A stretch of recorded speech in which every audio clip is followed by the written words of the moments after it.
కొన్ని pin points ఉంటాయి. ఇప్పుడు సపోజ్ ఈ విధంగా ఇచ్చాడు అనుకోండి, ఎక్స్ కామ బి యొక్క తండ్రి అన్నాడు అనుకోండి. ఎక్స్ కామ బి యొక్క తండ్రి అంటే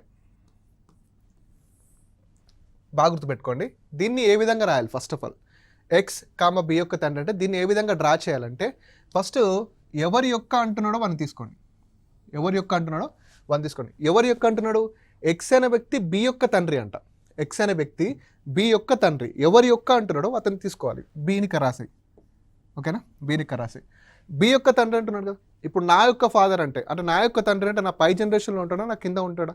నా మీద ఉంటాడు కదా. సో ఇక్కడ బి యొక్క తండ్రి అంటే బీకి పైన ఉండాలా, కింద ఉండాలా? బీకి పైనే ఉంటాడు. సో ఇక్కడ ఎక్స్, సో ఇక్కడ ప్లస్, ఓకేనా? ఇంకో డిఫరెంట్ ఏంటంటే ఎక్స్ బి యొక్క తాతయ్య అన్నాడు అనుకోండి. ఇప్పుడు ఇక్కడ ఏం చేస్తావు? ఓహో, ఎవరి యొక్క? బి యొక్క, ఓకే, బి యొక్క. సో బి యొక్క తాతయ్య కాబట్టి బి అని రాస్తావు. బి యొక్క తాతయ్య అంటే తాత పైన ఉంటాడు కాబట్టి, అంటే పైన జనరేషన్లో ఉంటాడు కాబట్టి, సో బి రాసి ఇలా ఎక్స్ అని పెట్టి తాతయ్య అంటే మేల్ అని పెడతాడు. ఇట్లా ఇది రాంగ్ అవుతుంది అండి. ఇది రాంగ్ అవుతుంది. ఎందుకంటే దిస్ వాజ్ రాంగ్. మన నుంచి మన తాత దగ్గరికి వెళ్ళేటప్పుడు మనకి మధ్యలో ఇంకొక రిలేషన్ ఉంటుంది, ఫాదర్ ఆర్ మదర్, ఓకేనా? వాళ్ళ కోసం మనం సపరేట్గా ప్లేస్ని ఆక్యుపై చేస్తాం, అంటే ఉంచాలి ఎంప్టీగా.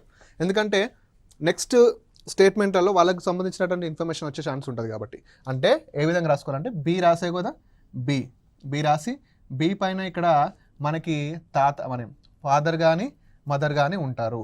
వాళ్ళ మీద ఎవరుంటారు? తాతయ్య ఉంటారు, అంటే ఎక్స్, ఓకేనా? ఈ రెండింటికి డిఫరెన్స్ ఇదండి.